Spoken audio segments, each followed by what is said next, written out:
Kas võiksite veidi lähemalt rääkida sellest, milliseid probleeme võib vitamiinide, mineraalide puudus endaga kaasa tuua?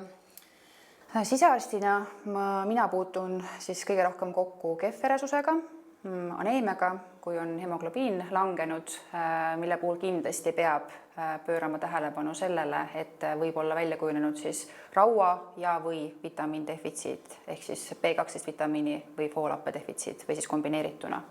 Et see on selline peamine, aga on ka seostatud kognitsioonilangusega B12 vitamiini defitsiiti ja on mõningaid muid sündroome ja osteoporoos olgu ka välja toodud, et D-vitamiini ja kaltsiumi vaegusest tingituna.